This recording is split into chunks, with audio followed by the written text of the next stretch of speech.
કે સુધારજો મારી મતિ માં સરસ્વતી માં ભગવતી. હું કરું વિનંતી આપને કે સુધારજો મારી મતિ માં સરસ્વતી માં ભગવતી માં સરસ્વતી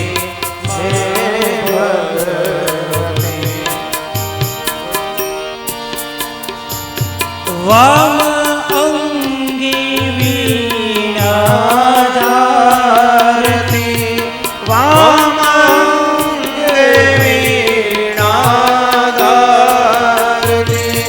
કર પુસ્તક માળા શોભતી કર પુસ્તક માળા શોભતી.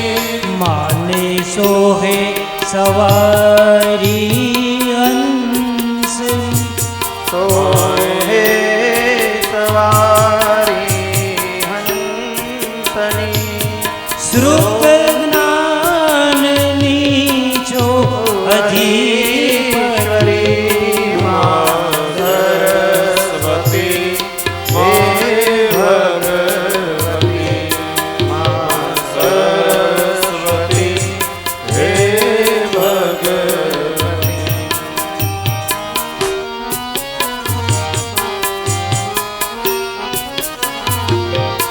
હું કરું વિનંતી આપને હું કે સુધારજો મારી મતિ માં સરસ્વતી માં ભગવતી માં સરસ્વતી માં ભગવતી. દેવવૃંદ તમને સદા નમે. દેવવૃંદ તમને સદા નમે. તવ નામ મનને જરમે. તવ નામ મન રણ મે રમે. કરુણામયી ભવતારિણી. કરુણામયી ભવતારિણી. મુજ મન તિમિરને તારણી માં સરસ્વતી માં ભગવતી માં સરસ્વતી માં ભગવતી. હું કરું વિનંતી આપને કે સુધારજો મારી મતિ માં સરસ્વતી હે ભગવતી માં સરસ્વતી હે ભગવતી. બોલે શ્રી સરસ્વતી માત કી. કહે છે કે હે પરીક્ષિત રાજન, એક દિવસ તો ભગવાન શ્રી કૃષ્ણ પોતાની બાંસુરીની અંદર માં સરસ્વતીનું ધ્યાન કરી અને બાંસુરી વગાડવા લાગ્યા. જાણે બધા જ ગોપ ગોવાળોને બોલાવા લાગ્યા કે હાલો જાગો, આપણે વાછરડા ચડાવવા જવાનું છે. શ્રી કૃષ્ણની સાથે તેમના પ્રેમી હજારો ગ્વાડ બાળો સુંદર સિક્કા લઈ અને એમની સાથે નીકળી ગયા. તેઓ શ્રી કૃષ્ણના અગણિત વાછડાઓની સાથે પોતાના વાછડાઓને ભેગા કરી ચરાવતા ચરાવતા બાળ ક્રીડાઓ કરતા કરતા વિચરણ કરવા લાગ્યા. જો કે બધા જ ગોપ બાળકોએ કાચના ચણોઠીના મણીઓના તથા સોનાના દાગીના પહેર્યા હતા. તેમ છતાં તેમણે વૃંદાવનના લાલ પીળા અને લીલા ફળોથી ફૂલોથી પોતપોતાનો શણગાર સજાવ્યો. નવી નવી કૂપોણોથી રંગબેરંગી પુષ્પગુચ્છોથી મોરપીંછથી અને સપ્ત ધાતુઓથી પોતાના શણગાર સજાવી સજાવી અને એ ગોપ બાળો બધા કનૈયાની સાથે વાછડા ચડાવવા જાય છે. કોઈ કોઈનું સિક્કું ચોરી લેતો હોય છે, કોઈ કોઈને છડીથી મારે છે, કોઈ કોઈની વાંસળી ચોરી લે છે. આવી આવી લીલાઓ કરે છે. તે વસ્તુના માલિકને ખબર પડે ત્યારે એ માલિક એ બધાઈને ખીજાય ત્યારે બધાય ગોવાળિયાઓ પાછા જેની જે વસ્તુ હોય એને પાછું આપી દે. એક જણો એક જણાની વસ્તુ લઈ અને દૂર ફેંકી દે તો બીજો જણો એનાથી દૂર એની વસ્તુ ફેંકી દે. આવી રીતના બધી લીલાઓ કરતા હોય છે.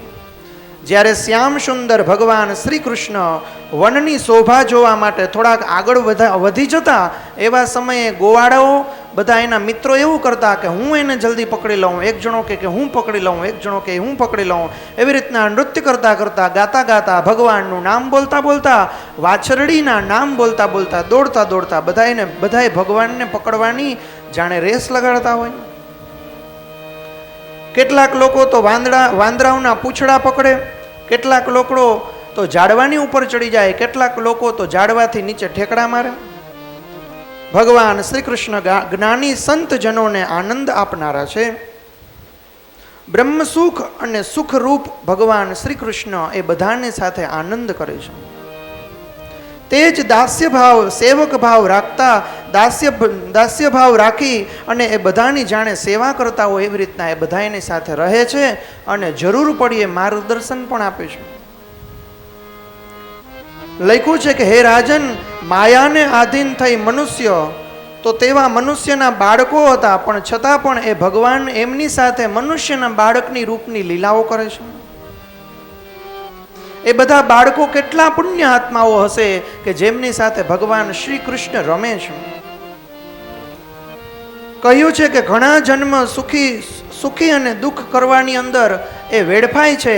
અનેક જન્મ સુધી તપશ્ચર્યા કરી લીધા પછી પણ જે યોગીઓને સ્થાન નથી મળતું એ સ્થાન આજે આ ભગવાનના મિત્રોને મળ્યું છે. પરીક્ષિત, આ જ સમયે એક અસુર આવે છે. એ અસુરનું નામ હોય છે અઘાસુર. એક મહાન દૈત્ય આવી ચડ્યો. તે ગોપ બાળકોની સાથે શ્રી કૃષ્ણની સુખમય ક્રીડા જોઈ ન શકતો હતો. એ અઘાસુર.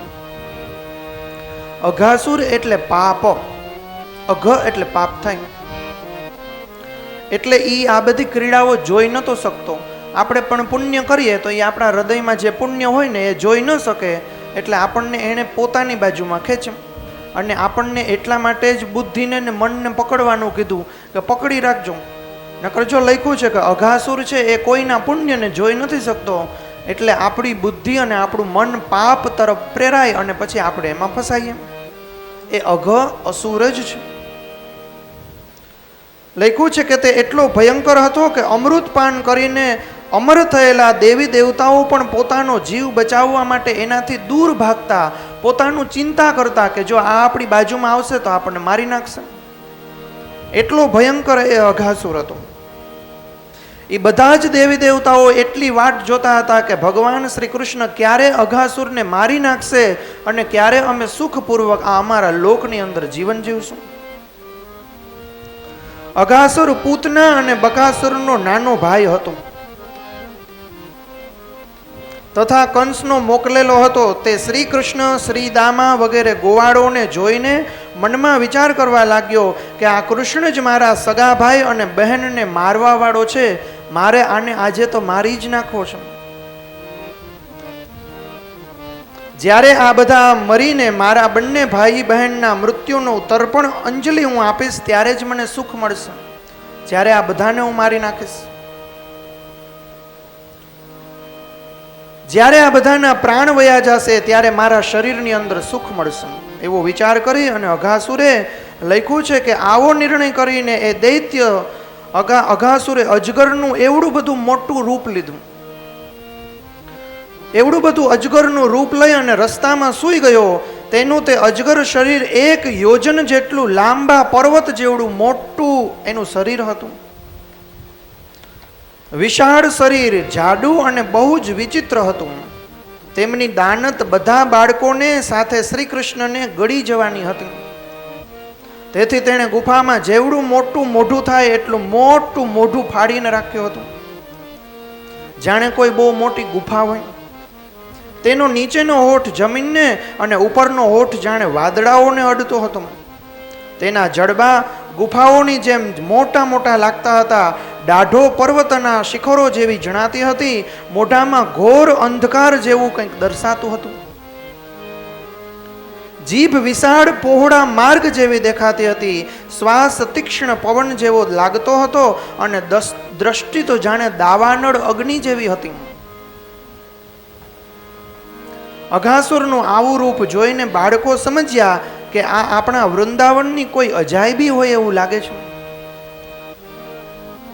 તેને જોઈને સર્વ ગોપકુમારો ભ્રાંતિથી એટલે કે આભાસથી, ભ્રાંતિથી અને વૃંદાવનની સુંદર ગુફા માની બેઠા. રમતમાં તેમને અજગરના પહોળા મુખ સાથે સરખામણી કરવા લાગ્યા. આ તો રમતમાં કરતા હતા, પણ હકીકતમાં હતું. આ ગોપ બાળકો લખ્યું છે કે રમત રમતમાં એ એવું વિચારતા હતા કે આ કોઈ અજગર નહીં હોય ને, પણ અજગર જ હતો. જો આવું કેમ લખ્યું છે? કારણ કે આપણે ભગવાનનું નામ લેતા હોય, નિત પ્રતિદિન સેવા પૂજા કરતા હોય, તો ઘણી વખત આપણે રમત રમતમાં અથવા તો મજાક મજાકમાં કંઈક બોલી દેતા હોય, પણ એ સાચું પડતું હોય. એનું કારણ કે આપણે ભગવાનની પૂજા કરીએ છીએ. આ લોકો તો રમત રમતમાં બોલે છે, પણ એ સાચું જ છે, કારણ કે ભગવાનની સાથે રહે છે. કોઈ કહેતું, મિત્રો અચ્છા બતાવો તો આ એ આપણી પાસે કયું પ્રાણી છે, કોઈ મને કહેશે? એવી રીતના એકબીજાને પ્રશ્ન પૂછતા. એક જણો એવું કહેતું કે આપણને ગળી જવા માટે મોટા મોઢાથી જાણે અજગર ઊભું હોય એવું પ્રાણી દર્શાય છે. બીજાએ કહ્યું, ખરેખર સૂર્યના કિરણો પડવાથી જે વાદળાઓ લાલ લાલ થઈ ગયા છે તેવી જ રીતના આની જીભ દેખાય છે. જાણે બરોબર અજગરના ઉપરનો હોઠ એવી રીતના લાલ થઈ ગયો હોય કે જાણે કોઈ બહુ મોટી લોહીની નદી હોય. એવી રીતના આપસમાં બધા ચર્ચા કરવા લાગ્યા. વાદળાના પડછાયાથી જમીનની નીચે લાલ લાલ કલર દેખાય એવી જ રીતના એમના હોઠ પણ દેખાય છે. ત્રીજો ગોપ બાળક હતો, તેણે કહ્યું કે હા સાચું જ છે, જુઓ તો ખરા, શું આ ડાબી અને જમણી બાજુ પર્વત જેવી બહુ મોટી મોટી ગુફાઓ નથી દેખાતી જે જડબાની સરખામણી કરતી હોય? ઊંચી નીચી શિખરોથી ભેખડની જે હારમાળા હોય એવી જ રીતના લાગે છે, જાણે અજગરની કોઈ દાઢ હોય. ચોથાએ કહ્યું, અરે ભાઈ, આ લાંબી પહોળી સડક તો બરોબર જુઓ, અજગરની કાણે જાણે જીભ કેમ હોય? બધું એવું જ હતું, પણ એ બધા તો લૌકિક મજાકમાં વાત કરતા હતા. જો આપણે આના મુખમાં ઘૂસી જઈએ તો શું આપણને ગળી જશે? અરે આ શું ગળી જવાનો હતો? ક્યાંક આવું કરવાની મૂર્ખતા કરી બેસે તો એક જ ક્ષણમાં બકાસુરની જેમ આપણો આ કનૈયો એને નષ્ટ ન કરી દે? આ પ્રમાણે કહેતા કહેતા તે ગોપ બાળકો બકાસુરને હણનારા ભગવાન શ્રી કૃષ્ણનું સુંદર મુખાકૃતિ જોઈ રહ્યા હતા. તેઓ તાલીઓ પાડતા પાડતા હસતા હસતા અઘાસુરના મુખમાં ઘૂસી ગયા. પણ અજગરના રૂપવાળા તે રાક્ષસને ન જાણતા હતા. તે બાળકોનું પૂર્વવક્ત મિથ્યા ભાષણ સાંભળીને ભગવાન શ્રી કૃષ્ણએ જાણી લીધું કે અજગરનું રૂપ ધરનારો અસુર જ છે. તેઓ સમસ્ત પ્રાણીઓના હૃદયમાં નિવાસ કરે. ભગવાનને તો બધી જ ખબર હોય, કારણ કે ભગવાન તો ચરાચર સૃષ્ટિના હૃદયની અંદર નિવાસ કરે છે. છતાં આ બાળકોને મિથ્યા પહાડ જેવો દેખાઈ રહ્યો છે. આવો વિચાર કરી બાળકોને અટકાવવાનો પ્રયત્ન હું કરતો હતો, ત્યાં તો એ બધા બાળકો અંદર વયા ગયા. એટલામાં તો તે બાળકો વાછરડા સહિત એ મુખની અંદર ને અંદર વધારે ને વધારે જવા લાગ્યા. રાક્ષસ અઘાસુર મરણ પામેલા પોતાના ભાઈ બહેનને યાદ કરી અને બકાસુરના શત્રુ શ્રી કૃષ્ણ ભગવાનને પ્રવેશવાની વાટ જોતો હતો. જોઈ રહ્યો હતો કે આ બાળકોને અને વાછરડાઓને મારે નથી મારવાના, મારે મુખ્ય કોના માટે હું આવ્યો છું? તો કે ભગવાન માટે. મારા ભાઈને બેનને જેણે માર્યા એ જેવો આની અંદર પ્રવેશ કરે એટલે હું સીધો જ મારું મોઢું બંધ કરી અને આ બધાને ગળી જાઉં. ભગવાન શ્રી કૃષ્ણ સૌને અભય આપવાવાળા છે.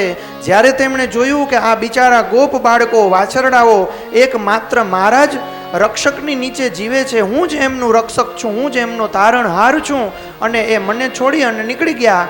વાતુની અંદર મને યાદ ન કર્યો, અંદર વયા ગયા, પણ ખેર એનો રક્ષક તો હું જ છું. મારા હાથમાંથી નીકળી ગયા.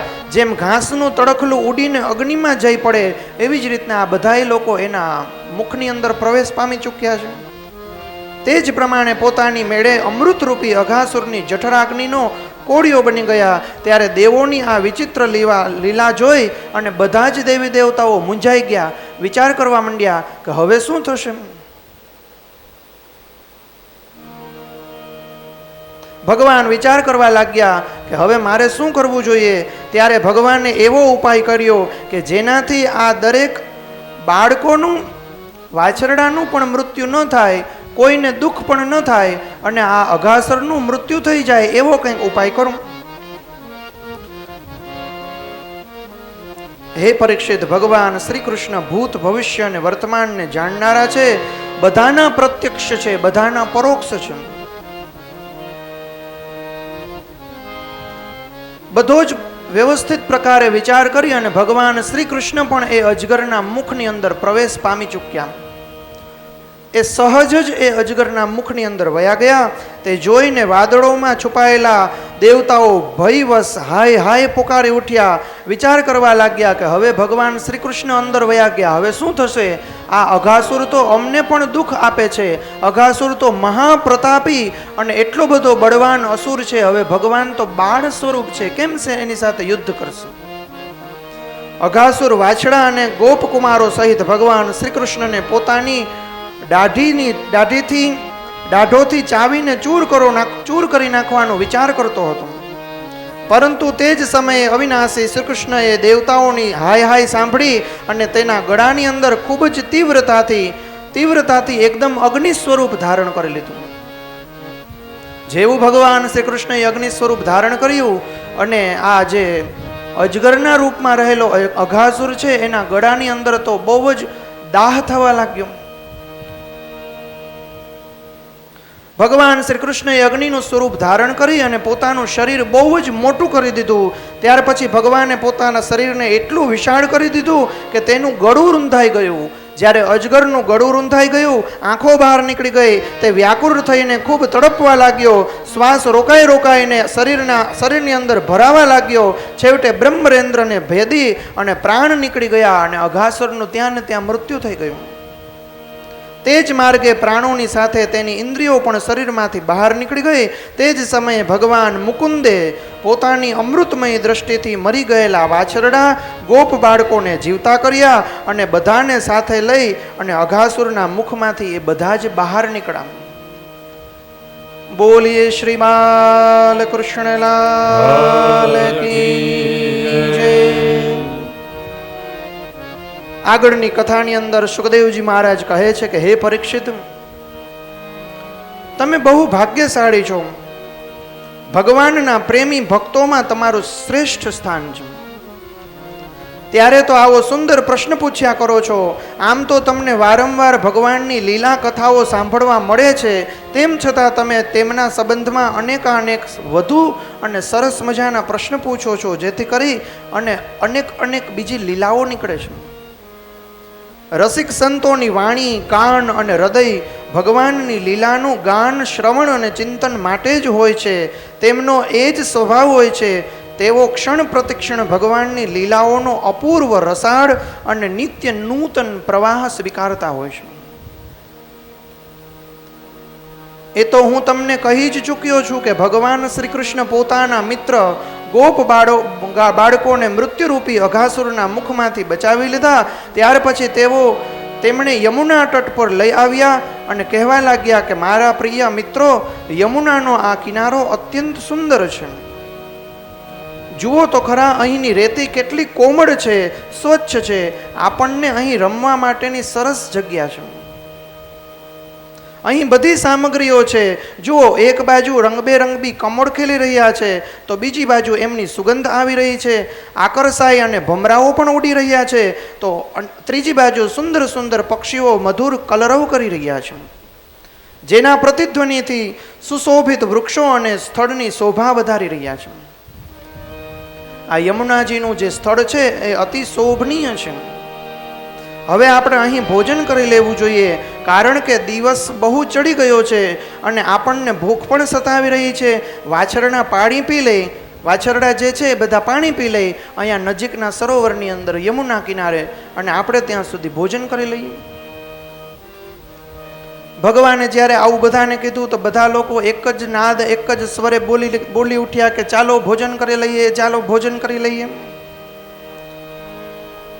બરોબર છે, બરોબર છે, હાલો જમવા બેસી જઈએ. બધા એવી રીતના બોલ્યા. બધાએ પોતપોતાના ટિફિન ખોલ્યા. બધાની વચ્ચે ભગવાન શ્રી કૃષ્ણ બેસી ગયા. ઓલા ગોવાળિયાઓ બધાએ એને ગોળ ફરતે બેસી ગયા અને બધા જ ગોવાળિયાઓ ભગવાન શ્રી કૃષ્ણની વાટ જોતા હતા કે ભગવાન કૃષ્ણ પોતાનું ટિફિન ખોલે પછી આપણે ખોલીએ. બધા એકબીજાને અડી અડીને બેસી ગયા. બધા એકબીજાની મસ્કરી કરવા લાગ્યા. જે એમાંથી દુબળા પતળા હતા બીજા બધા એને કહેવા માંડ્યા કે તારી મમ્મીએ તને શું આપ્યું છે, તારી માતાએ તને શું આપ્યું છે. દરેક બાળકો પોતપોતાની વાનગીના સ્વાદને વખાણી રહ્યા હતા. ભગવાન કૃષ્ણ પણ પોતાના ટિફિનમાંથી બધું જમી અને એનો જે સ્વાદ હતો એને વખાણી રહ્યા હતા. આ વખતે શ્યામ સુંદરનું સ્વરૂપ ખૂબ જ મનોહર લાગતું હતું. તેમણે વાંસળીને કમરમાં ખોસી દીધી છે, શૃંગવાદ્ય અને છડી કાંખમાં રાખ્યા છે, ડાબા હાથમાં અત્યંત મધુર એક છડી હાથમાં રાખેલી છે. લખ્યું છે કે બધા એકબીજાની સાથે મસ્તી મજાક કરે છે, મસ્કરીની અંદર બધા જમે છે. પછી તો એવું થયું કે એકનું ટિફિન બીજો જમે અને બીજાનું ટિફિન ત્રીજો જમે. આ બધાએ ભેગા થઈને એકબીજાનું જમવાનું દેતા હતા.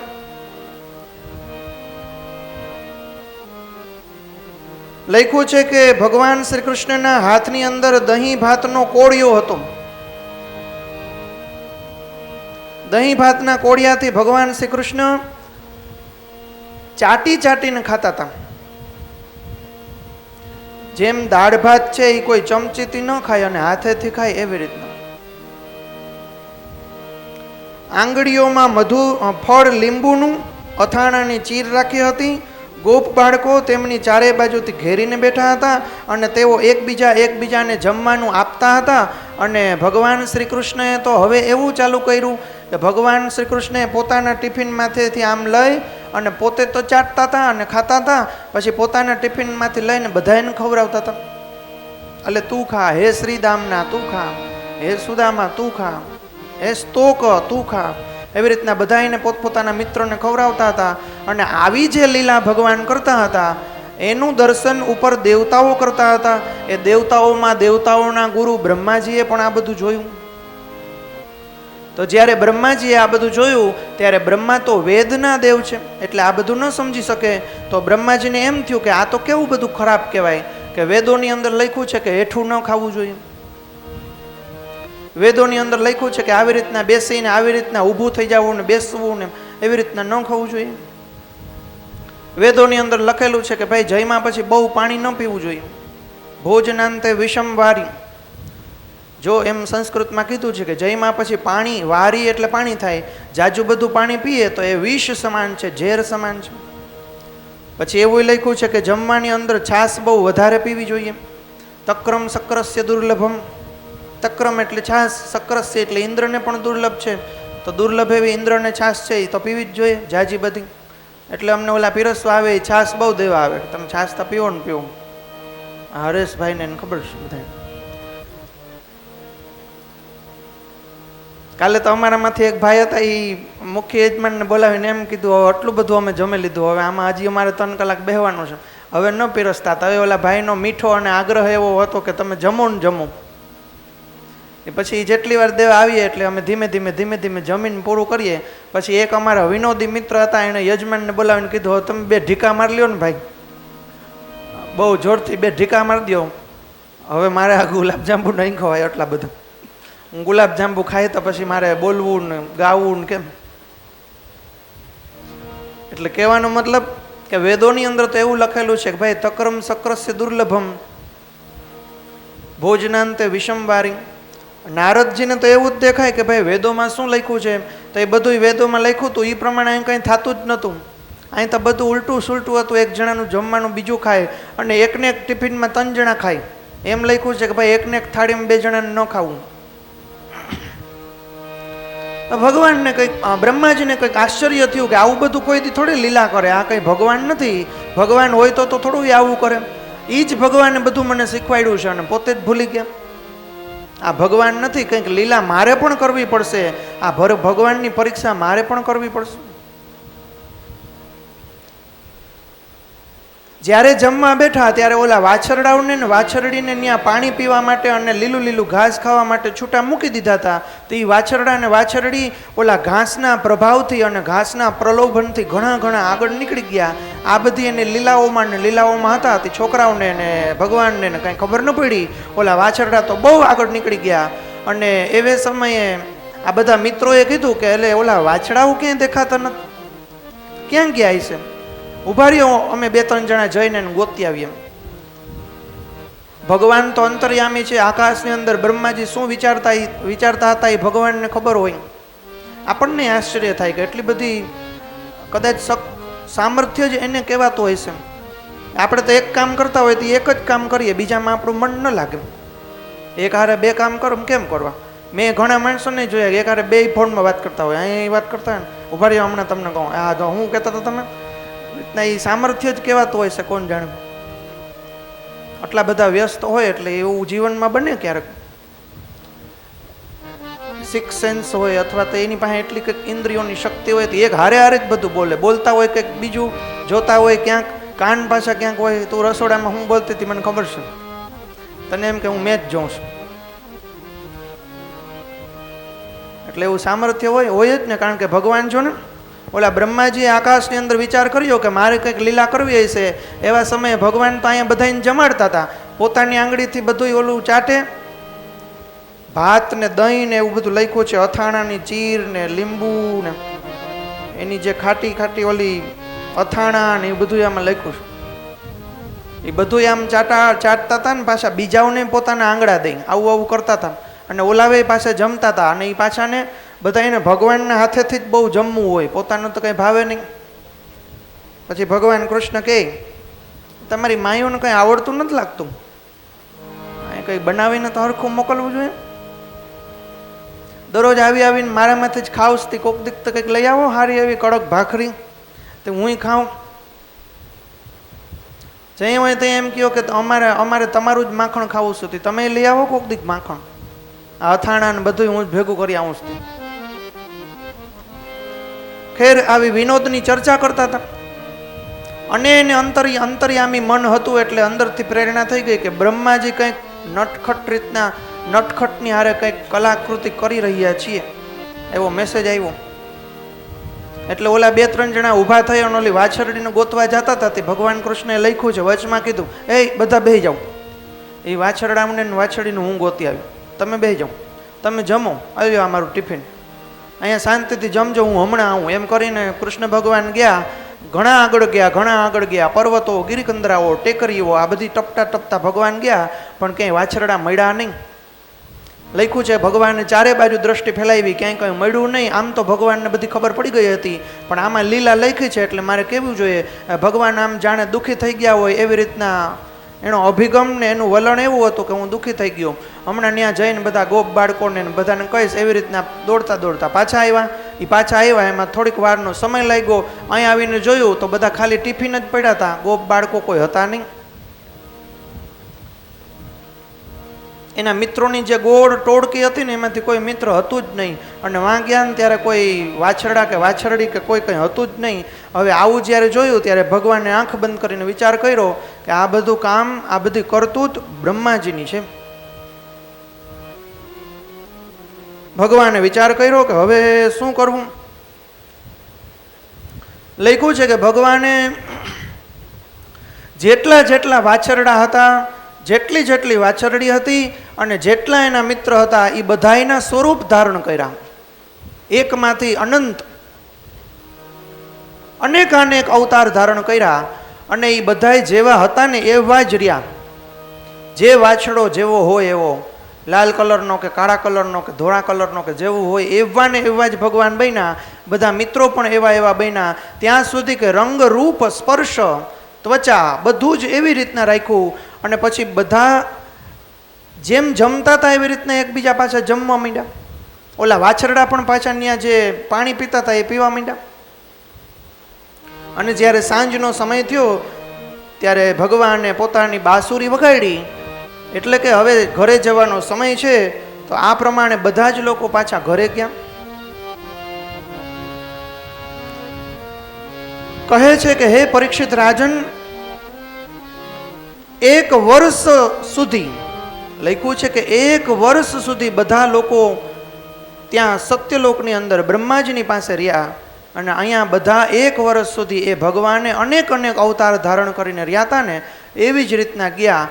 કોઈ પણ વાછરડો કે વાછરડી છે એનું માનું દૂધ પીવા જાય તો એની માને ખબર ન પડે. કોઈ પણ દીકરો છે એના ઘરની અંદર જાય તો ઓલા વૃદ્ધ ગોપ અને ગોપીને ખબર ન પડે કે આ કોણ છે. એને પોતાનો દીકરો હોય ને એવો જ વહાલો લાગે. ઉપરાંતમાં એવું લખેલું છે, એક શ્લોક વધારે લખીને લખ્યું છે કે એને એના એ સમયથી આ જે બન્યું ને એ સમયથી એને બધાને પોતપોતાના બાળકો પ્રત્યે વિશેષ પ્રેમ જાગવા માંડ્યો. જાગે જ ને, કારણ કે સાક્ષાત કૃષ્ણ હતા.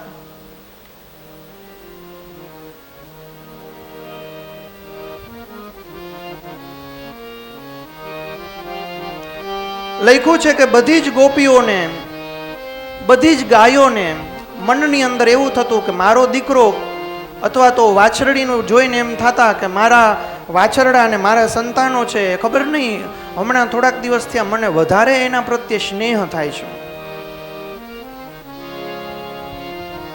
અને કહે છે કે આ પ્રમાણે શરૂઆતમાં શ્રી કૃષ્ણ વાછરડા અને ગોપ બાળકોને બહાને ગોપાલ બનીને પોતાના બાલ રૂપથી વત્સ રૂપથી પાલન કરતા રહ્યા. 1 વર્ષ સુધી વન અને ગોષ્ઠની અંદર ક્રીડા કરતા રહ્યા. આ સમયે ભગવાનનું નામ પડ્યું ગોપાલ.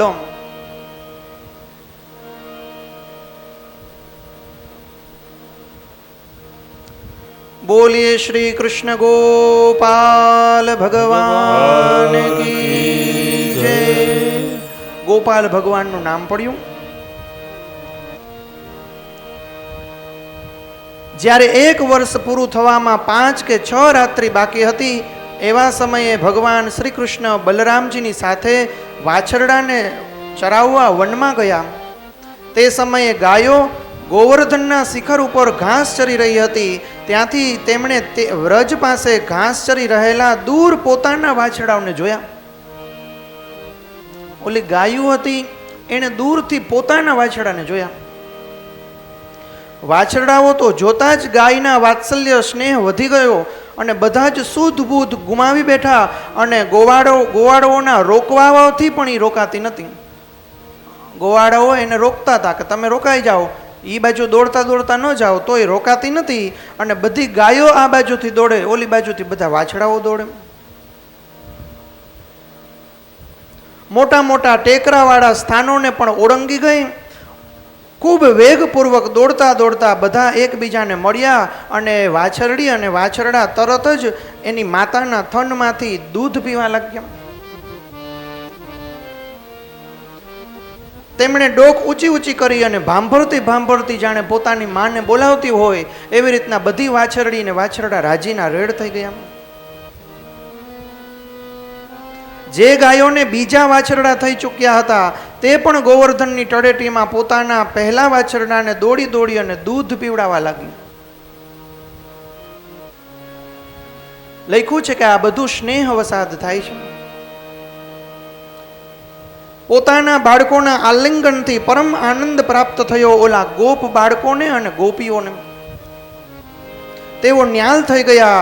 પછી ખૂબ જ દુઃખભરી દાસ્તાન જે હતી એકબીજાની સાથે અનુભવ કરે છે. શ્રી કૃષ્ણ ભગવાન બધાને કહે છે કે આ બધી લીલા હતી બ્રહ્માજીની લીલા હતી એટલા માટે આપણે 1 વર્ષ સુધી અલગ રહેવું પડ્યું, પણ ક્યાં કોઈને કાંઈ ખબર પડી? બધા પ્રેમાશ્રુ વહાવે છે અને બધા બધી રીતના રાજી થાય છે. બલરામજીએ જોયું કે વ્રજવાસી ગોપ ગાયો અને ગોવાલણોને તે સંતાનો પર પ્રતિક્ષણ પ્રેમ સંપત્તિ પ્રમાણે ઉત્કંઠા વધતી જતી છે. કેવી વિચિત્ર લીલા છે એવું બલરામજી વિચાર કરે છે કે આવું તો ભગવાનની અંદર જ સામર્થ્ય છે, બીજા કોઈ પાસે સામર્થ્ય નથી. આ બાજુ બ્રહ્માજીને એના મોહનો, એના અભિમાનનો, જ્યારે ગર્વની ખબર પડે છે કે ભગવાન કૃષ્ણ તો 1 વર્ષ સુધી આ બધાને રાખ્યા હતા, કોઈ દુઃખી નતા થયા, તો ભગવાન બ્રહ્માનો ગર્વ તૂટે છે. લખ્યું છે કે હે રાજન, જો ભગવાન શ્રી કૃષ્ણ ધારત તો એવે જ સમયે એ સત્યલોક કે બ્રહ્મલોકમાંથી બધાને પાછા લઈ આવી શકતા હતા, પણ ભગવાન કૃષ્ણએ એવું ધરારથી ન કર્યું, કારણ કે બ્રહ્માના ગર્વનો નાશ કરવાનો હતો. જો એવું કરી દે તો બ્રહ્માના ગર્વનો નાશ કેમ થાય? જેમ આપણે કાલની કથામાં નારદજીનું જોયું, એવી રીતના બ્રહ્માજીને પણ ગર્વ થયો હતો. આવા ભગવાન, પરમ ચૈતન્યમય ભગવાન અનેક લીલા કરતા હોય છે.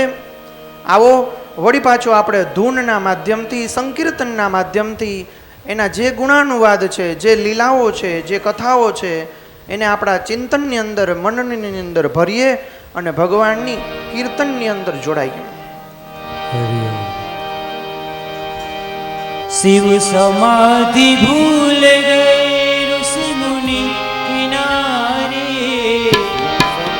શિવ સમાધિ ભૂલ ગયે ઋષિ મુનિ કિનારે, વેદ પઢત બ્રહ્મ ભૂલે ભૂલે બ્રહ્મચારી, વેદ પઢત બ્રહ્મ ભૂલે ભૂલે બ્રહ્મચારી, बांसुरी बजाए आज रंग से मुरारी, बांसुरी बजाए आज नंद से मुरारी, बांसुरी बजाए आज रंग से मुरारी, बांसुरी बजाए आज रंग से मुरारी, रंभा समताल नृत्यकारी, रंभ समताल चुकी चुकी नृत्यकारी,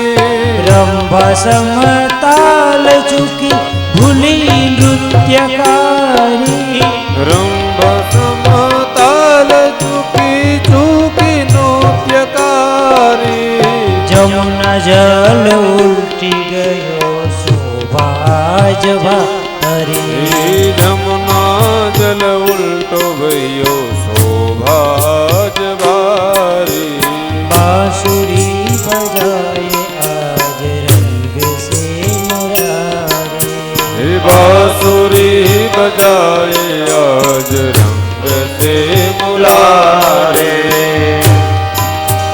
वृंदावन बंसी बजी तीनों लोक प्यारी, वृंदावन बंसी बजी तीनों लोक प्यारी, वृंदावन बंसी बजी तीनों लोक प्यारी, वृंदावन बंसी बजी तीनों लोक प्यारी, बाल बाल मगन भय व्रज की सब नारी, ग्वाल बाल मगन भये व्रज की सब नारी, सुंदर श्याम मोहिनी मूरत नटवर वपुधारी, सुंदर श्याम मोहिनी सुंदरी,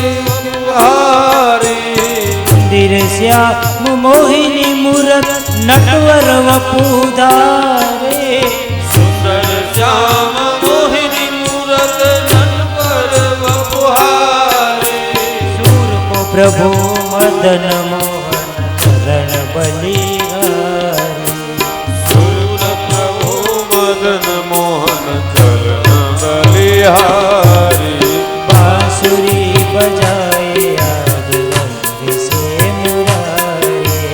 बांसुरी बजाए आज रंग से मुरारी बांसुरी बजाए आज नंद से दुलारे बांसुरी बजाए आज रंग से मुरारी श्री मुरलीधर महाराज की जय રાજા પરીક્ષિત પ્રશ્ન પૂછે છે કે હે બ્રહ્મણ, વ્રજવાસીઓ માટે શ્રી કૃષ્ણ પોતાના પુત્ર ન હતા,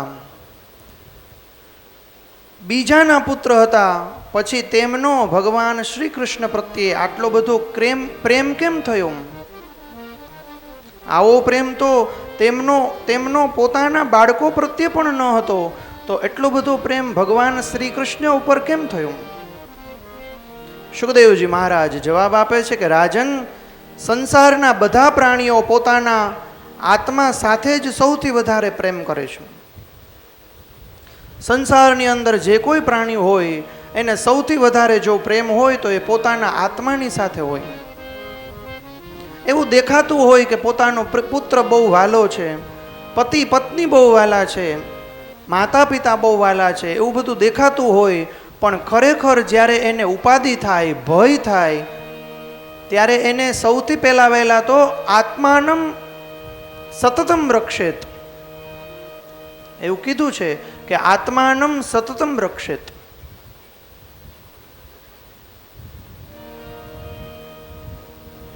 સૌથી પહેલા વહેલા તો એ પોતાની આત્માની રક્ષા કરતો હોય છે.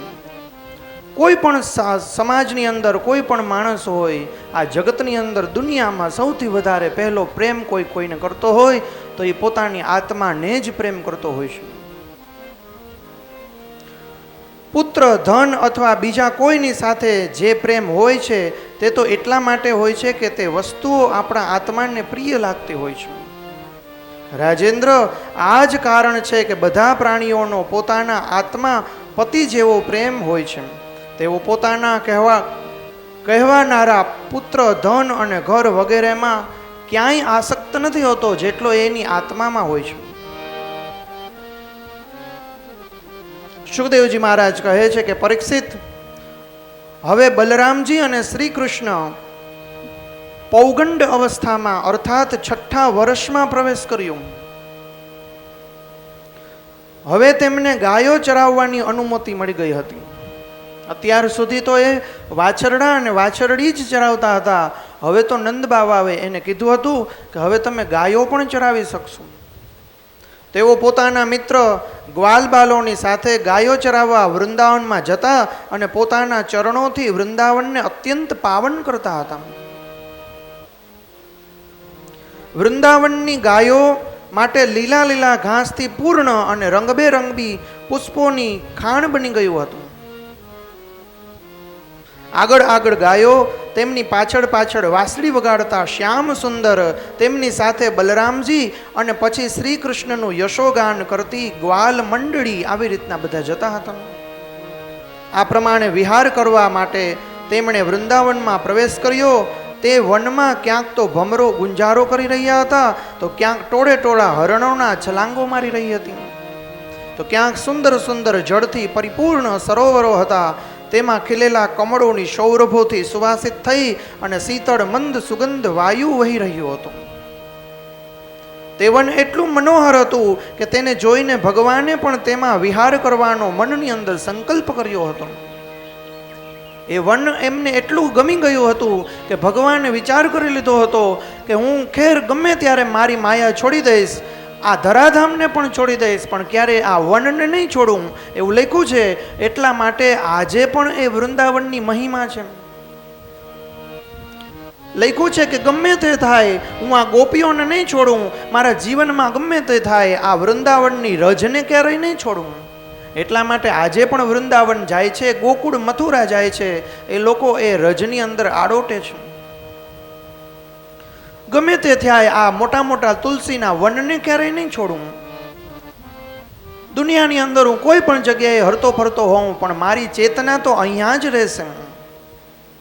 કારણ કે વન આટલું દિવ્ય હતું, એટલું મધુર હતું, અને એ ત્યારથી જ ભગવાન શ્રી કૃષ્ણને તુલસીજી બહુ ગમે છે.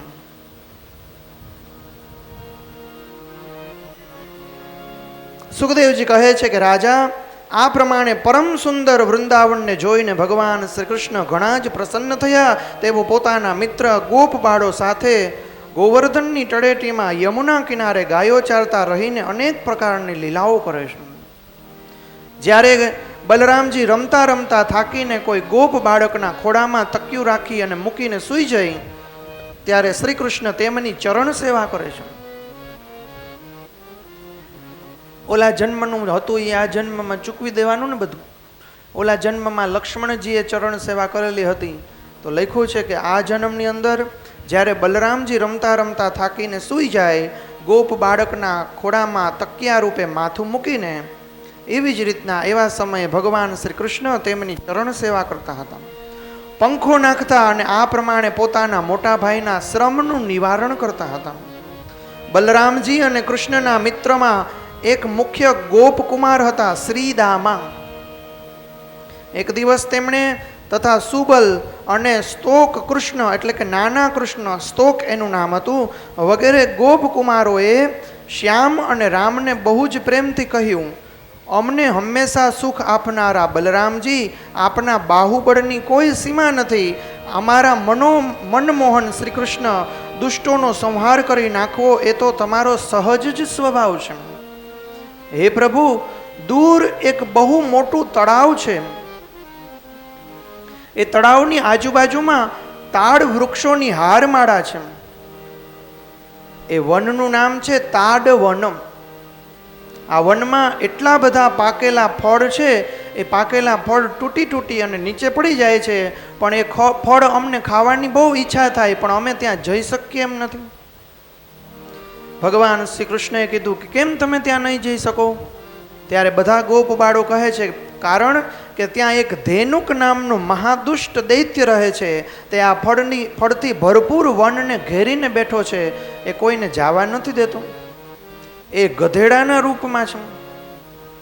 પોતાના મિત્ર ગોપકુમારોની વાત સાંભળી અને ભગવાન શ્રી કૃષ્ણ બલરામજી બંને હસ્યા અને પછી તેમને પ્રસન્ન કરવા માટે તેમની સાથે તાડવન નામના વનની અંદર રવાના થયા. ખૂબ જ વેગથી બલરામજીની સામે આવી અને પાછલા પગોથી ઈજી વનની અંદર ઓલો ધેનુક નામનો અસુર હતો, એ અસુર ખૂબ જ વેગપૂર્વક આવી અને પાછળથી બલરામજીની છાતીની અંદર જાણે લાત મારવાની કોશિશ કરે છે. ત્યાર પછી તે દુષ્ટ બહુ જોરથી ગર્જના કરી અને કહે છે કે અહીંથી બધા દૂર ખસી જવું. આ વન માત્ર મારા એકલાનું જ છે, અહીંયા તમારા કોઈનું કામ નથી. ભગવાન કૃષ્ણ એની ઉપર બહુ જ કોપાયમાન થાય છે. લખ્યું છે કે તેના બંને પગ પકડી અને આકાશની અંદર ફેરવી અને એક તાડના વૃક્ષની પાછળ એને પછાડે છે અને ત્યાં ને ત્યાં એના પ્રાણ નીકળી જાય છે. ગધેડાના પ્રાણ નીકળી જાય છે. આ કથાની અંદરથી એવું કહે છે કે ગધેડાની જેમ આ સંસારને પોતાનો કોઈ વ્યક્તિ માને અને પોતાના માથા ઉપર વજન લઈને ફરે, તો એવા વ્યક્તિનું મૃત્યુ આવી રીતના થાય છે.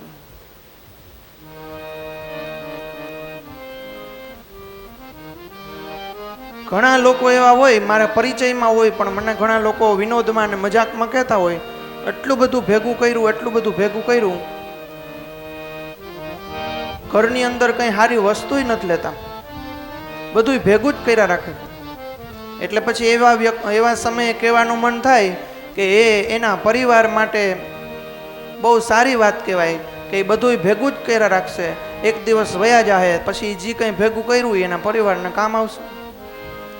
એટલે આખો દી ભેગું જ ન કર્યા રાખવું, ક્યારેક એને વહેંચવું પણ ખરી. મારા ગુરુદેવ કહે છે કે એક ખાબોચિયાની અંદર પાણી ભરેલું હોય તો જો એ ભરેલું ને ભરેલું રહે તો એની અંદર કીચડ થાય, ભરેલું ને ભરેલું રહે તો એની અંદર અનેક પ્રકારના મચ્છરો વગેરે વગેરે જીવાતો થાય. પણ જો પાણી ભરેલું ન હોય અને વહેતું જ રહે તો એની અંદર કાદવ કીચડ પણ ન થાય અને અનેક પ્રકારના કીટાણુ પણ ન થાય. એટલે વહેતા રહેવામાં માલ છે. આ શરીરની અંદર બધું લોહી છે, લોહી ચારે બાજુ ફરતું જ રહેતું હોય. જો એ ક્યાંય એક જગ્યાએ ઊભું રહી જાય તો આપણને શરીરમાં ગાંઠ થાય.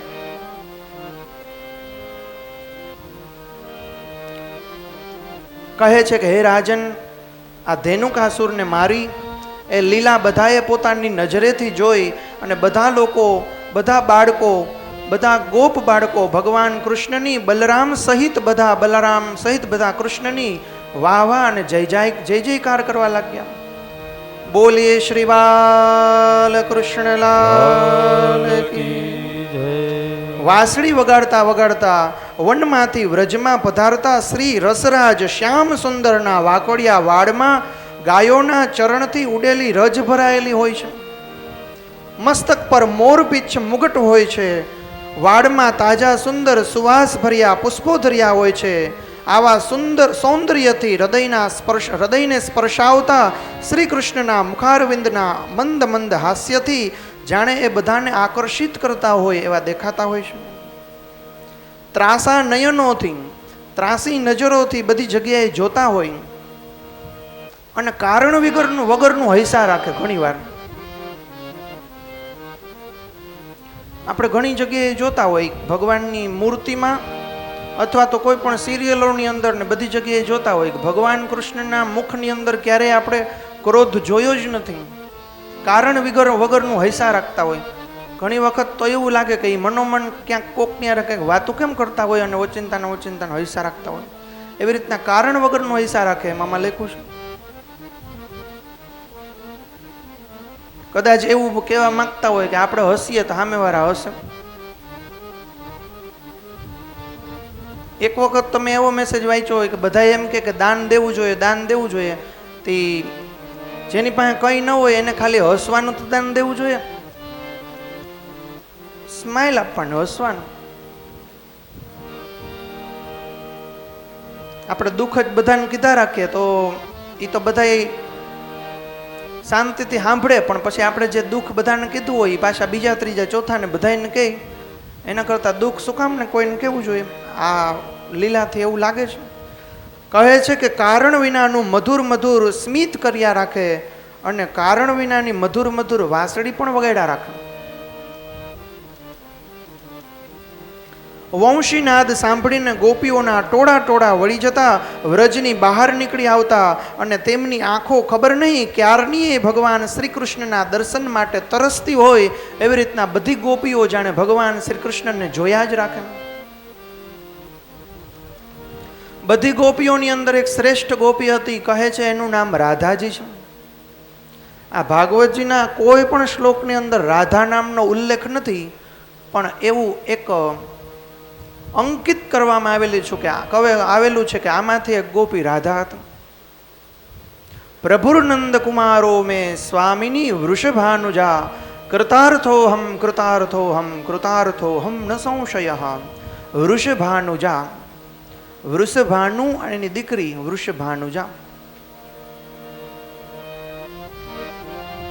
પરીક્ષિત એક વખત તો ભગવાન શ્રી કૃષ્ણએ જોયું કે મહાવિષધર કાલીય નાગે યમુનાજીના જળને વિષયુક્ત દૂષિત કરી દીધું છે. ત્યારે યમુનાજીને શુદ્ધ કરવાના ઉપાય શોધવા લાગ્યા કે યમુનાજીને મારે કેવી રીતના શુદ્ધ કરવું. સર્પને કાલિંદીમાંથી બહાર કાઢી અને બીજી જગ્યાએ કેમ મારે એને સંકર્ષણ કરવું, ટ્રાન્સફર કરવું. હવે એ બધા સર્પ છે જે વિષથી યુક્ત છે, જલને પણ વિષયુક્ત કરી દીધું. એ તો બધા બહુ નીચે હોય છે. વિચાર કર્યો કે બધી ગોપ મંડળી હતી, બધીને બોલાવી અને બધાને બોલાવીને કીધું કે હાલો આપણે યમુનાના કિનારે, યમુનાનો કિનારો બહુ જ સુંદર અને પવિત્ર છે, મેં તમને ચર્ચા કરી, એક કામ કરીએ કે આપણે અહીંયા બધા રમીએ. બધાએ ભેગા થઈ અને વસ્ત્રોનો તૂટેલા ફાટેલા વસ્ત્ર હોય એ બધાએ વસ્ત્ર ભેગા કરી અને એક દડો બનાવ્યો.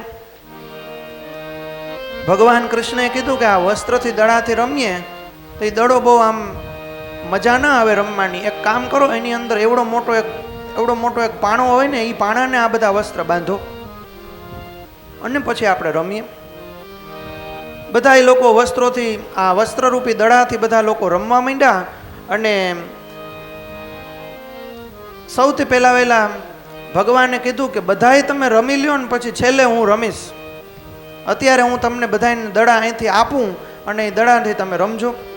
બધાય લોકો ધ્યાન રાખી રાખીને રમતા હતા. એકનો દા પૂરો થયો પછી બીજાનો દા આવ્યો. કોઈ આમ દડો જંગલ બાજુ વયો જાય તો ભગવાન કૃષ્ણ ન્યા ફિલ્ડિંગ ભરીને દોડતા દોડતા જાય. કોકનો વારો આવે ત્યારે એનો પહેલા જ દડે આઉટ થઈ જાય તો ભગવાન કૃષ્ણ બધા લોકો હસે. શરીરની અંદર જે સ્તોક નામનો હતો મિત્ર, એ શરીરની અંદર સાવ સુકાઈ ગયેલો હતો, પણ રમવામાં બહુ હતો. એટલે ભગવાન કૃષ્ણ એણે કીધું કે તું રમવામાં તો બહુ હોશિયાર છે, ખાવામાં જરાય હોશિયાર નથી. આવી બધી લીલાઓ કરતા કરતા ભગવાનને ખબર હતી કે મારે મારું કામ ક્યારે કરવાનું છે. સુખદેવજી મહારાજ કહે છે કે પરીક્ષિત, યમુનાજીમાં કાલિય નાગનો ધરો છે. તેનું જળ કાલિય નાગના વિષાગ્નિથી ખડખડ ઉકળ્યા કરે છે. ત્યાં સુધી કે તેની ઉપરથી ઉડનારા પક્ષીઓ તે જ્વાળાથી બેભાન થઈ અને તેમાં જ પડી જાય છે. એટલું બધું વિષયુક્ત એ જળ હતું.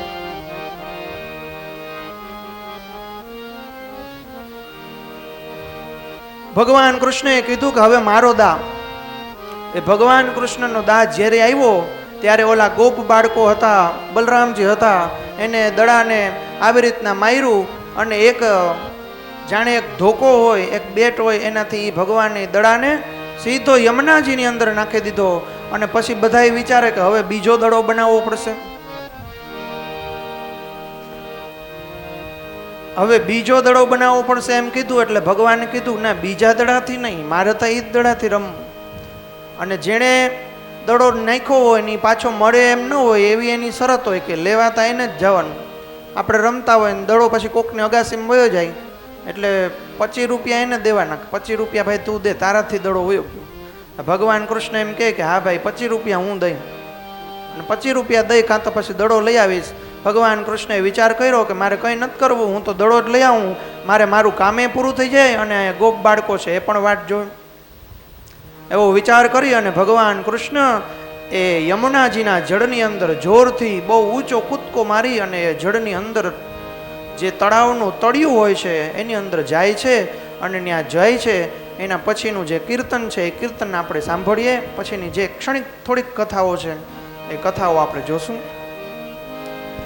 હે જળ કમળ છાંડી જાને બાળા, સ્વામી અમારો પાસે જાગશે તમે મારશે મને બાળ હત્યા લાગશે. હે જળ કમળ છાંડી જાને બાળા, તો બાળક તું માર્ગ ભૂલ્યો, કાંતારા વેરીએ અડાયો, નિશ્ચય તારો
જાગશે તને મારશે મને બાળ હત્યા જાગશે હે જળ કમળ ચાંદી જાની વાળા લાખ સવાનો હાલ આપો આપો હું તુજને તોલ્યો એટલું મારા નાગથી આપું તુજને તોલ્યો હે જળ કમળ છાંડી જાનવાળા સ્વામી અમારો જાગશે જાગશે તને મારશે મને હાડ હત્યા લાગશે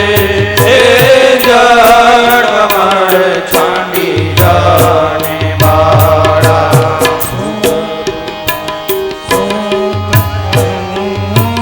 દોરિયો તારો સાને કાજે દોરિયો સાને કાજે નાગણ તારે કરવી ઘરમાં ચોરીઓ હે જળ કમળ છાંડી જાને બાળા સ્વામી અમારો જાગશે જાગશે તને મારશે મને બાળ હત્યા લાગશે હે જળ કમળ છાંડી જાને બાળા ચરણ ચાપી મૂંચ મારણી નાગણે નાગ જગાડ્યો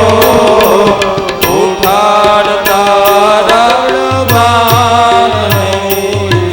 બારણે બાળક આવ્યો હે જળ કમળ છાંડી જાને વાળા સ્વામી અમારો જાગશે જાગશે તને મારશે મને બાળ હત્યા લાગશે હે જળ કમળ છાંડી જાને બાળા દેવ બળિયા ભાથે વળગિયા કૃષ્ણએ કાઢી નાગનાતીઓ સહસ્ર ફેણા ફેરવે જેમ ગગન ગાજે હાઈઓ હે જળ કમળ છાંડી જાને વાળા સ્વામી અમારો જાગશે જાગશે તને મારશે મને બાળ હત્યા લાગશે હે જળ કમળ છાંડી જાને વાળા નાગણ સૌ વિલાપ કરે નાગને બહુ દુઃખ આપશે મથુરા નગરીમાં લઈ જશે પછી નાગનો શીશ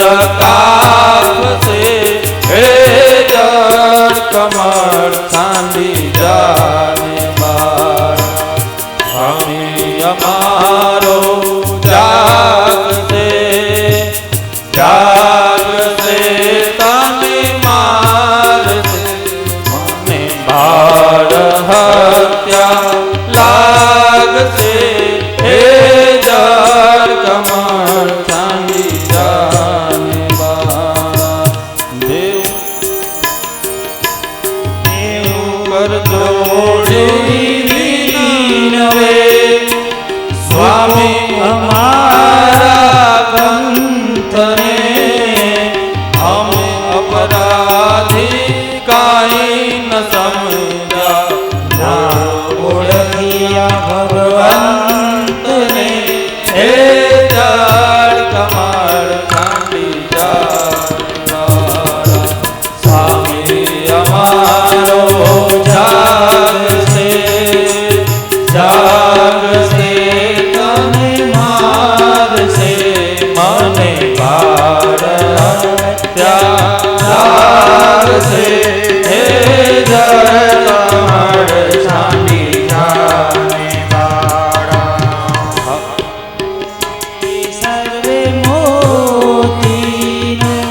સૈયાના નાથ પાસે નાગને નાગ છોડાયા હે જળ કમળ છાંડી જાને વાળા સ્વામી અમારો જાગશે જાગશે તને મારશે મને બાળ હત્યા લાગશે હે જળ કમળ છાંડી જાને વાળા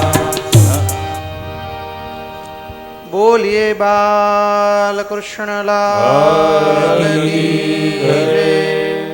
જળની અંદર જાય છે, નાગપત્નીઓ રોકે છે, પૂછે છે કે તું કોણ છો આવો નાનો બાળક. ભગવાન શ્રી કૃષ્ણ એને પરિચય આપે છે કે તારા જે કોઈ નાગ હોય, જે પતિ હોય એને પતિને જગાડે છે. બંનેની સાથે યુદ્ધ જેવી સ્થિતિ થાય છે. એવા સમયે ભગવાન શ્રી કૃષ્ણ એના અનેક મસ્તકો હોય છે, એ નાગના અનેક મસ્તકો હોય છે. ભગવાન શ્રી કૃષ્ણ એનું પૂંછડું પકડી અને જાણા એના બધા જ મસ્તકોની મણીઓની ઉપર બિરાજમાન થઈ જાય છે. અને ક્યારેક આ મસ્તક ઉપર, ક્યારેક ઓલા મસ્તક ઉપર, એવી રીતના એ બધાનું શમન કરે છે, બધાની સાથે એવી રીતના યુદ્ધ કરે છે. બધા જ નાગને એમ થાય છે કે જાણે અમે હમણાં જ મરી જશું. ક્યારેક આ મસ્તક ઉપર પગ રાખે, ક્યારેક ઓલા મસ્તક ઉપર રાખે. ત્યારે બધા જ નાગલોકના દેવતાઓ હોય છે, એ બધા જ લોકો એનાથી હારી જાય છે. અને અંતે ભગવાનની સ્તુતિ કરે છે કે હે દેવી દેવતાઓના પરમ ઈશ્વર ભગવાન, નાગલોકની અંદર અમે જ દેવતા છીએ, અમને ખબર ન હતી કે તમે પરબ્રહ્મ પિતા જ છો. તમારી પાસે અમે ભૂલ કરીને બેઠા, કૃપા કરો અને અમારી ઉપર આજ્ઞા આપો કે અમારે શું કરવાનું છે. ત્યારે ભગવાન કૃષ્ણ કહે છે કે તમે દેવતાના સ્વરૂપે જ છો, છતાં પણ તમને ખબર ન હતી એટલે મારે આ લીલા કરવી પડી. હવે એક કામ કરો, આ યમુના નદીની અંદરથી બહાર નીકળી જાઓ. યમુનામાંથી બહાર નીકળી અને બીજી કોઈ જગ્યાએ તમારો નિવાસ રાખો, કારણ કે આ નદીની અંદર હજારો સેંકડો ગાયો પાણી પીવે છે. અને ગોપ બાળ અને ગોપીઓ, ગોવાળીઓ બધા લોકો અહીંયા આસપાસમાં રહે છે, એ આ જ પાણીનું સેવન કરે છે. અને લખ્યું છે કે ઇન્દ્રિય સ્વરૂપ એ બધા જ નાગનું સમન કરે છે, એમને કોઈને મારતા નથી. પરીક્ષિત પ્રશ્ન પૂછે છે કે મારતા કેમ નથી, બધા એને તમારી નાખ્યા. કહે છે કે ઇન્દ્રિયોને મારી ન નાખવી જોઈએ. આપણને ક્રોધ આવે, મોહ આવે, લોભ આવે, ઈર્ષ્યા, અહંકાર, અદેખાઈ, જે કંઈ થાય આપણે એને મારી ન શકીએ. આપણે એને આપણા કાબુમાં રાખવાની છે. અંકુશ માત્રાત એને કોઈને આપણે મારી ન શકીએ. ભગવાન, કાલે જ આપણે ચર્ચા કરી કે ભગવાન શ્રી રામને પણ ક્રોધ આવ્યો હતો, શ્રી કૃષ્ણને પણ ક્રોધ આવ્યો હતો, ભગવાન સદાશિવ શંકરજીને પણ મોહ થયો જ હતો. આ બધાને બધું થતું જ હોય, કારણ કે બધાની પાસે બધી પ્રકારની ઇન્દ્રિયો હોય. એટલે કોઈ ઇન્દ્રિયોને મારી નથી નાખવાનું, પણ એને કાબુમાં રાખવાની છે. એવું શીખવાડે છે એ લીલાથી. કહે છે કે હે રાજન, હવે આનંદ પામેલા સૌ સ્વજન મિત્રો વીટળાઈ અને ભગવાન શ્રી કૃષ્ણની ગાથાઓ ગાય છે. જ્યારે આ બધું જોયું ત્યારે બધા જ બાળકો બહુ રાજી થઈ ગયા. અને બધા જ બાળકોને ભગવાન શ્રી કૃષ્ણની આ જે લીલા હતી, જે ઓલા નાગની ઉપર નર્તન કર્યું, એ બધું બધાને ગમ્યું. આ પ્રમાણે પોતાની માયાથી ગોવાળિયાઓ જેવા વેશ બનાવીને રામ અને શ્યામ વ્રજમાં ક્રીડા કરી રહ્યા હતા. એ બધી જ ક્રીડાઓ આકાશની અંદર દેવતાઓ જોવે છે. ત્યારે જીવને ન રૂચે એવો ગ્રીષ્મ ઋતુ આવી. આપણના જીવનની અંદર આપણને ન ગમે એવી, પરંતુ જલથી પરિપૂર્ણ શીતલ જલાશયો વૃંદાવનમાં જાણે વસંત ઋતુ સૌંદર્યથી પથરાયેલું હોય એવું લાગતું હતું. હતી તો ગ્રીષ્મ ઋતુ. તેનું કારણ એ જ હતું કે અહીં પરમ મધુર ભગવાન શ્રી કૃષ્ણ અને બલરામજી બિરાજતા હતા. એટલા માટે લખ્યું છે, વાકડિયા વાળથી શોભતા શ્રી કૃષ્ણ અને બલરામ ક્યારેક એકબીજાનો હાથ પકડી અને ગોળ ગોળ ફદુડી ફરતા હતા, ક્યારેક કૂદકા મારવાની હરીફાઈ કરતા હતા તો એકબીજા ઉપર કૂદી જતા હતા, ક્યારેક એકબીજાને ઉચકી લેતા હતા તો ક્યારેક એકબીજાને સાથળ ઉપર મારી અને એવું જણાવતા હતા કે જાણે હું દાવ પેચ રમવાવાળો બહુ મોટો યોદ્ધા છું. બધી જ હરીફાઈઓ એકબીજાની સાથે કરતા હતા.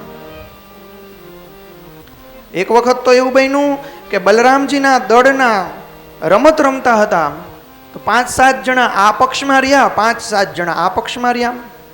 એક પક્ષ હતો શ્રી કૃષ્ણનો અને એક પક્ષ હતો બલરામજીનો. એવું થયું કે બલરામજીના દળની અંદર એટલે કે પક્ષની અંદર શ્રીદામા, વૃષભ વગેરે ગ્વાલબાલો રમતમાં જીતી ગયા. ત્યારે સામાદળના શ્રી કૃષ્ણ વગેરે તેમને પીઠ ઉપર બેસાડીને નિશ્ચિત સ્થાન સુધી પહોંચાડવા પડ્યા. રમત એવી હતી કે રમતમાં જે હારી જાય ને એને ઘોડો બનવાનું અને જે જીતી જાય ને એને માથે બેસવાનું અને જ્યાં સુધી કહે ત્યાં સુધી લઈને જવાનું. આવી બધી રમત તો લગભગ હવે નીકળી જ ગઈ. અમારા ગામડામાં છોકરાઓ ઓલી રમત રમતા હોય એ પહેલાં યાદ હતી. પહેલાં એક પગ રાખે હતી, બધા 7 જણા એક પગને ઠેકડો મારે, પછી બીજો પગ રાખે, પછી ઓલા 7 જણા પાછો ઠેકડો મારે, પછી આમ વાંકો ઊભો રહે, પછી આમ પાછા ઠેકડો મારે, કૂદવાની એવી રમતો કરે છે. લખ્યું છે કે જોયું કે આ બધા રમત રમી રહ્યા છે એવા સમયે એક રાક્ષસ, એક અસુર શરીરનું રૂપ લઈ અને દાનવ શ્રેષ્ઠ પ્રલંબ નામનો એક રાક્ષસ આવ્યો. એ પ્રલંબાસુર હતો. કહે છે કે આ બંને ભાઈને હું મારી નાખીશ. બહુ અઘોરી રાક્ષસ હતો, એની અંદર બહુ જ બળવાન હતું, દેવતાઓ પણ એનાથી બીતા હતા. આ રાક્ષસે જ્યારે જોયું કે શ્રી કૃષ્ણને તો હું નહીં મારી શકું, એક કામ કરું, બલરામજીને મારી નાખું. શ્રી કૃષ્ણના પક્ષમાં રહ્યો અને ધરારથી હારી ગયો.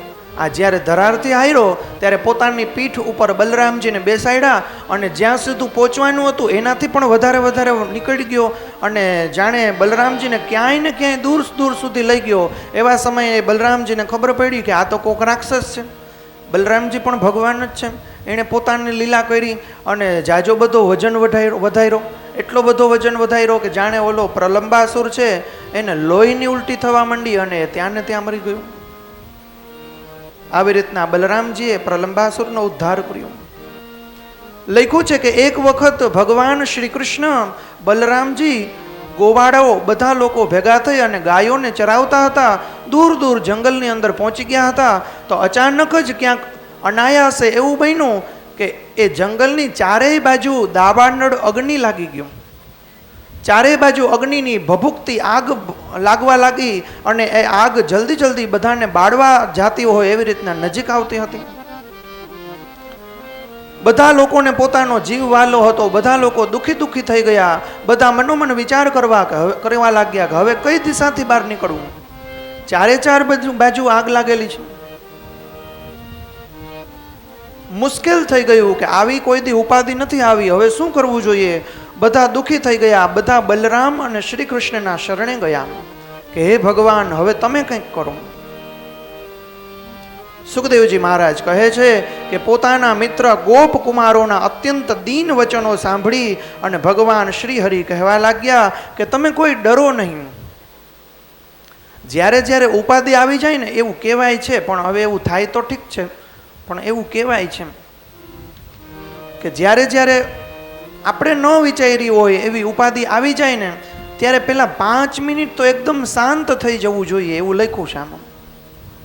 એકદમ શાંત ચિત્તે થઈ અને બધા જ વિચારો બંધ કરી અને એ ઉપાધિ આવી ક્યાંથી અને હવે એનું શું સોલ્યુશન છે એવું વિચારવું જોઈએ, જો એવું થઈ શકે તો.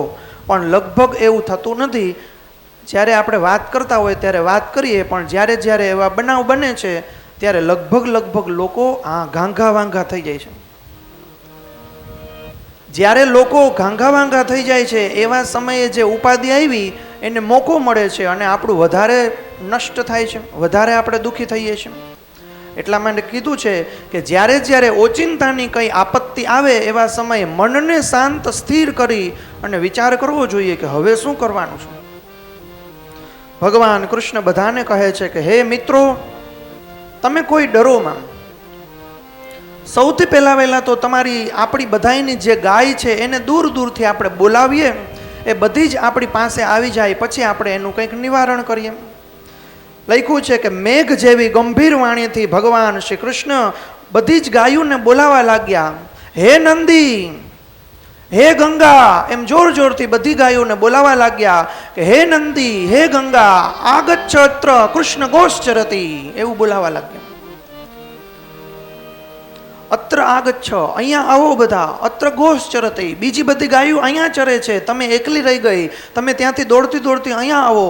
એવા ભાવથી ભગવાન શ્રી કૃષ્ણ મેઘ ગંભીર વાણીથી બોલે છે કે હે ગંગા, હે નંદી, આગચ્છ અત્ર શ્રી કૃષ્ણ ગોશ્ચરતી. આવો અવાજ સાંભળી અને જે ઓલી દૂર દૂર ગયેલી ગાય હતી એ ગાય પણ પોતાના અવાજમાં ભાંભરવા લાગી, બહુ ઊંચા ઊંચા અવાજે નાદ કરવા લાગી, જાણે એ બધી જ ગાયો શ્રી કૃષ્ણને એવું કહે છે, અમે હમણાં જ આવી, તમે અમારા નામથી બોલાવીને અમે બહુ રાજી થઈ. આવી રીતના ગાયના હૃદયની અંદર પણ ભગવાન પ્રત્યેનો જે પ્રેમ સ્નેહ છે એનું નામ સાંભળી અને દોડતી આવે છે. જ્યારે બધી જ ગાય, ગોવાળિયાઓ, વાછરડાઓ બધા જ જ્યાં એક જ જગ્યાએ ઉપસ્થિત થઈ ગયા, ભેગા થઈ ગયા, એવા સમયે ભગવાન વિચાર્યું કે હવે મારે જે ઉપાય કરવાનો છે હું કરું. ભગવાને બધાય જે મૂંઝાતા હતા એ બધાને કીધું કે એક કામ કરો, તમે બધાય પોતપોતાની આંખો બંધ કરી દો. હું કહું નહીં ને ત્યાં સુધી કોઈ આંખ ન ખોલતા. બધાયને ભગવાન શ્રી કૃષ્ણમાં દ્રઢ ભરોસો છે. બધાએ લોકોએ આંખ બંધ કરી દીધી. ગાયોએ, વાછરડાઓએ, વાછરડીએ બધીએ આંખ બંધ કરી દીધી. કહે છે કે એવા સમયે ભગવાન શ્રી કૃષ્ણ એ જે અગ્નિ લાગેલી હતી એ બધી જ અગ્નિને ભગવાન શ્રી કૃષ્ણ પોતે પી ગયા. આવી રીતના પી અને એ દાવાગ્નિનું પાન કર્યું. એ લીલાથી બધાને બચાવ્યા, બધાને સુખી કર્યા.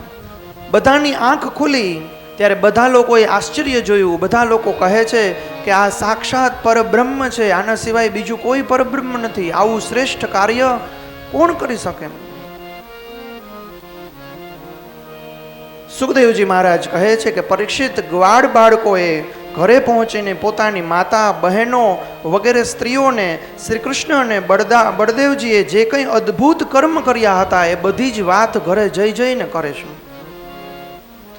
દાવાનળમાંથી અમને બચાવ્યા, પ્રલંબાસુરનો વધ કર્યો, અમને બચાવ્યા, બધી હકીકત જઈને એની માતા અને પિતાને કહે છે. મોટા મોટા વૃદ્ધ ગોવાળો અને ગોવાલણો પણ રામ અને શ્યામની અલૌકિક લીલાઓ સાંભળી અને જાણે આશ્ચર્યમાં પડી જતા હોય છે. તે બધા એવું માનવા લાગ્યા કે શ્રી કૃષ્ણ અને બલરામના વેશમાં કોઈ બહુ મોટા દેવતા આ વ્રજની અંદર પધાર્યા છે. ત્યાર પછી તો વર્ષા ઋતુનું શુભ આગમન થયું. આ ઋતુમાં બધા પ્રકારના જીવજંતુઓની વૃદ્ધિ થઈ. આ વર્ષા ઋતુના દિવસોમાં સૂર્ય ચંદ્રની આસપાસ ગોળ ગોળ પ્રકાશમય વર્તુળો દેખાવા લાગ્યા અને આકાશમાં વાદળો, વાયુ, વીજળીથી શુદ્ધ દેખાવા લાગ્યું. આકાશ નીલા રંગના વાદળોથી છવાઈ ગયું. વીજળીના ઝબકારા થતા હોય એવું લાગ્યું. વારંવાર મેઘના ગડગડાટ સંભળાવા લાગ્યા. સૂર્ય, ચંદ્ર અને તારાઓ ઢંકાઈ જતા હોય એવું લાગ્યું. ઘણી વખત તો એવું લાગે કે જાણે વાવાઝોડું આવતું હોય. ઘણી વખત એવું લાગે જ્યારે આકાશની અંદર વાદળાઓ એકબીજાની સાથે અથડાય છે અને મોટા મોટા અવાજ આવે છે. આ બાજુ પક્ષીઓનો કલરવ સંભળાતો લાગ્યો અને વર્ષા ઋતુનું આગમન થયું. ઝીણા છાંટા આવ્યા અને એ ધરતીની, એ જમીનની સુગંધ બધાએ સેવન કર્યું. બધાના નાકની અંદર ઘ્રાણેન્દ્રિયથી એ સુગંધનું સેવન કરતા મન બધાના પ્રફુલ્લિત થયા. જીવનું સ્વરૂપ તેવું આકાશ ભાસવા લાગ્યું. સૂર્યએ રાજાની જેમ પૃથ્વીરૂપી પ્રજા પાસે 8 મહિના સુધી જળનું ગ્રહણ કર્યું હતું. હવે સમય એવો આવ્યો છે કે જાણે સૂર્ય પોતાના વાદળો દ્વારા, કિરણો દ્વારા એ જ જમીનને પાછું જળ બધું આપે. જેઠ અષાઢની ગરમીથી ધરતી સુકાઈ ગઈ હતી તે હવે વરસાદના જળથી સિંચાઈ અને ફરીથી લીલીછમ થવા લાગી. જે દેડકા પહેલાના મૌન ધારણ કરી અને સૂઈ ગયા હતા તે દેડકાઓ હવે ટર કરવા લાગ્યા. હવે તે વાદળોની ગર્જના સંભળાઈ ટ્રાઉ કરવા લાગ્યા. જેમ નિત્ય કર્મથી નિવૃત્ત થઈને ગુરુઓની આજ્ઞાથી બ્રહ્મચારીઓ વેદપાઠ કરે છે એવી જ રીતના બધા જ મોરલાઓ પણ નાચવા લાગ્યા. મોરલાઓ ઘટા કરવા લાગ્યા. વર્ષા ઋતુમાં પ્રચંડ હવાના વેગથી સમુદ્ર ઉત્તંગ મોજા ઉછાળતો હતો.